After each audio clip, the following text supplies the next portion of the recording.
Por lo menos decir algo respecto a la paternidad nunca cae de más, sino que en un tiempo donde cada uno hace lo que se le da la gana, donde parece que no hay límites, y cualquiera que pone límites, todo el mundo se queja, y vamos a ver qué nos dice Dios respecto a la crianza de los hijos. Y tiene mucho para decirnos.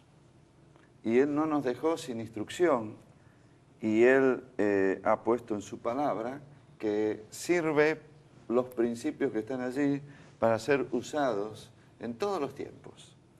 Y por allí puso un texto, inspiró este texto, que casi siempre usamos, pero ¿qué texto?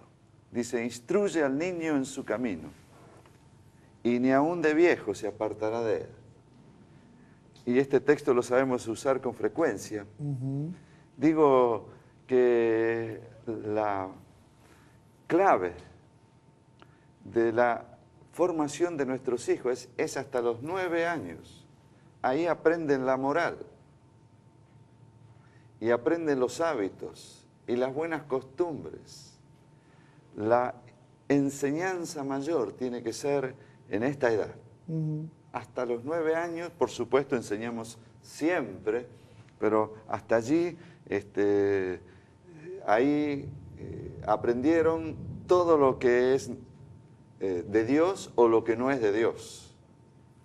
Y se va a mover toda su vida con esto que aprendió hasta allí. Entonces, tan importante la formación del niño en su niñez. La ausencia de instrucción por parte de los padres hará falta compensarlos con experiencias negativas en los hijos, lamentablemente. Faltó instrucción, faltó capacitación en alguna área, los chicos van a tener que golpearse después en la vida para aprenderlas. Y algunos dicen que se golpeen como yo me he golpeado. Yo no quiero que mi hijo se golpee. Yo por lo menos quiero avisarle. Entonces, para evitarles dolor cuando sean mayores y que no tengan experiencias tan dolorosas después. Y los vacíos en la instrucción son ocupados por otros. Eso es complicado. Yo te escuchaba y pensaba en nuestro país que está avanzando en la escuela sobre la educación sexual de los niños a la manera de gente que tiene la cabeza un poco torcida. Yo lo digo con total libertad porque he visto un poco los contenidos. Y si yo en mi casa no enseño, bueno, mis hijos ya son grandes, pero digo, en este tiempo los padres de hijos pequeños no enseñan, como vos decís, este código moral precioso que tenemos contenido en la Biblia, no enseñan sobre temas, este vacío va a ser ocupado por otros medios de instrucción, entre ellos la escuela, que puede llegar también a torcer en algunos ámbitos la moralidad del niño. Por eso los padres tenemos que entrar en conciencia de esta tremenda, especialmente los padres cristianos. Dios ha dado mucha instrucción en la palabra. Y, por ejemplo, ya antiguamente, esto no es de ahora,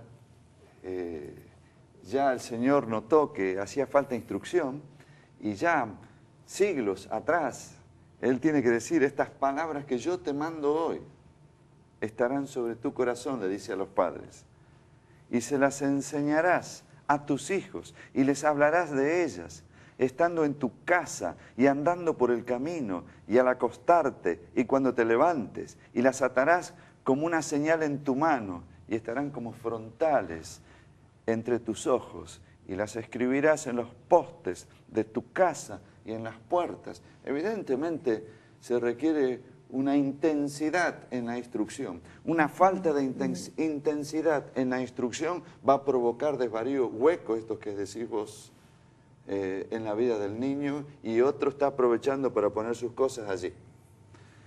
Digo algunos elementos elementales en cuanto a la instrucción. El pasaje que leímos, instruye al niño en su camino y aun cuando fuere viejo, no se apartará de él. Eso requiere fe. Los padres tienen que actuar con fe. Fe en Dios, que estamos con su palabra haciendo lo que Él nos dice y vamos a ver su palabra cumplida en nuestros hijos.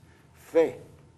Entonces, todo instructor, padre instructor, que cree en Jesucristo como el dueño y Señor de su vida, Dios Padre, por el Espíritu Santo, él tiene que creer que si pone en práctica esta palabra, Dios va a obrar. Fe. Como instructor, el primer elemento del Padre como instructor es la fe. El segundo elemento que tiene que tener el Padre como instructor es algo parecido a lo que Jesús nos dejó en el primer versículo del primer capítulo de los Hechos. Dice, estas son las cosas que Jesús comenzó a hacer y a enseñar. Dos cosas, hacía y enseñaba. No solo enseñaba, hacía y enseñaba. No solamente hacía, sino hacía y enseñaba cómo hacerse. El ser modelo. Yo quiero que mi hijo sea como yo, que haga las cosas que yo hago, que él tenga un modelo que se pueda ver. Los discípulos de Jesús dijeron, lo que hemos visto y oído y palparon nuestras manos tocante al verbo de vida. Se podía ver, no solamente se podía oír, se podía ver.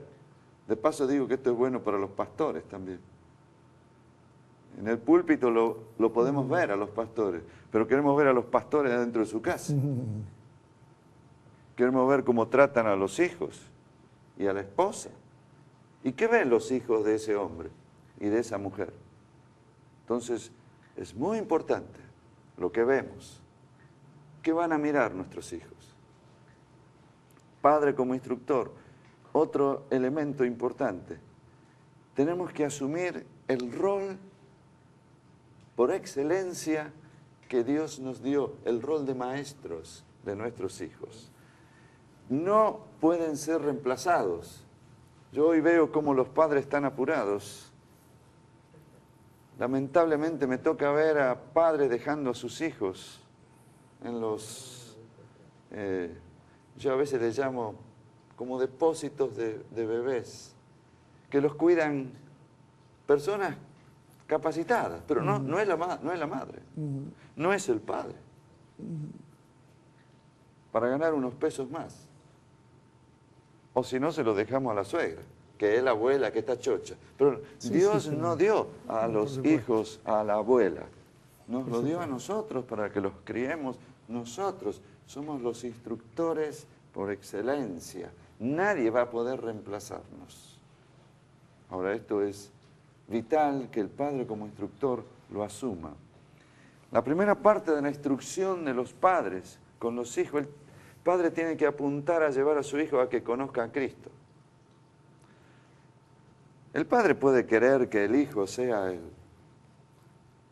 el médico mejor, el abogado, el ingeniero, el arquitecto, el político, pero nuestra vida tiene límites aquí. Y es una lástima que el padre no le haya enseñado el camino de la salvación a su hijo. Porque, ¿y la vida eterna? Nuestros hijos son como todos nosotros, personas eternas. Y aquel que conoce a Cristo cuando se muere, va a estar con Él. Y aquel que negó a Cristo cuando se muere, no va a estar con Él. Amamos a nuestros hijos. O amamos cuando él hace una carrera, cuando cumplió con el estudio, satisfizo a los padres, lo deja quedar bien ante la gente. Esas cosas son valiosas. Pero lo primero, que él tenga un lugar cuando un día parta y que pueda estar con Dios. Ahora, ¿cómo se confunde a veces la gente con eso, Víctor, que vos decís, no? Porque, como vos bien decís, por supuesto que nuestros hijos sean de testimonio en su desempeño laboral o universitario o en su formación está bien, pero lo que tiene más valor es la salvación y y que guarden la fe y que caminen con el Señor toda su vida. Y a veces, ¿cómo es habitual que se mezclen los objetivos, ¿no? O sea, es como que buscamos más lo que nos ponga orgullosos a nosotros que lo que ponga, por un lado, orgulloso al Señor y por otro lado, que permita la salvación de ellos, ¿no? Y la salvación es lo que nos vamos a llevar de aquí. El ingeniero no va a ser ingeniero después de muerto. Seguro. El médico no va a ser tampoco. Pero aquel que entregó su vida a Cristo. Y esto podemos ir ayudando a nuestros hijos, no forzándolos, sino hablándoles, para que ellos tengan la misma experiencia que hemos tenido nosotros. Un encuentro con Dios desde niños los va a salvar de tantas cosas, los va a salvar de droga, los va a salvar de vivir en la mentira, en la... Pero hagámoslo. El padre como instructor es lo primero que tiene que estar velando en su hijo. Lo otro son las demás cosas. Luego que él ganó la salvación, su nombre está escrito en el libro de la vida, fue a preparar un lugar para nosotros y él va a estar ahí también. Y después que sea ingeniero, abogado, médico, zapatero, arquitecto, que sea. Y que dé alegría también a los padres, pero lo primero es lo primero.